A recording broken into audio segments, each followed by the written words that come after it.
రాష్ట్రంలో బీఆర్ఎస్ కార్యకర్తలపై దాడులకు పాల్పడిన వారిపై కఠిన చర్యలు తీసుకోవాలని డిమాండ్ చేశారు ఆ పార్టీ నాయకులు. హైదరాబాద్లో డీజీపీ రవిగుప్తను కలిసి ఫిర్యాదు చేశారు.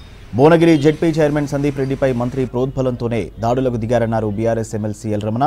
ఎస్ఐతో పాటు మంత్రిపై చర్యలు తీసుకోవాలని ఫిర్యాదు చేశామని తెలిపారు బీఆర్ఎస్ నాయకులు.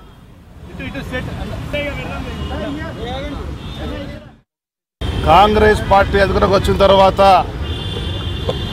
బీఆర్ఎస్ పార్టీ శ్రేణులపైన విచ్చలవిడిగా దాడులు చేస్తూ ఆస్తులను ధ్వంసం చేస్తూ హత్యారాజకీయాలకు పాల్పడుతున్నటువంటి వైనాన్ని ఈరోజు రాష్ట్ర డీజీపీ గారు తెలియజేయడం జరిగింది.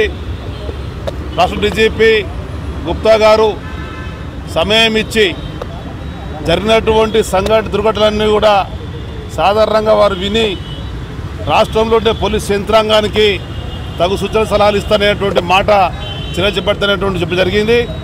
నిన్న ప్రధానంగా మా జెడ్పీ చైర్మన్ యువ నాయకుడు స్వర్గీయ మాధవ్ రెడ్డి గారి తనయుడు సందీప్ రెడ్డి గారు గ్రామ పంచాయతీ భవన ప్రారంభోత్సవంలో పాల్గొన్న సందర్భంలో ఆ గ్రామ పంచాయతీ భవనాన్ని ప్రారంభించినటువంటి రాష్ట్ర మంత్రి వెంకటరెడ్డి గారు దుర్భాషలాడుతూ కించపరిచే విధంగా తోటి ప్రజాప్రతినిధి అనేటువంటి ఇంగిత జ్ఞానం లేకుండా గౌరవప్రదంగా ఉండవలసినటువంటి వాతావరణంలో రాజకీయాలలో ఇటువంటి వ్యక్తులు ఉంటారనే విధంగా కూడా ఆయన వైఖరిన కనబడ్డది.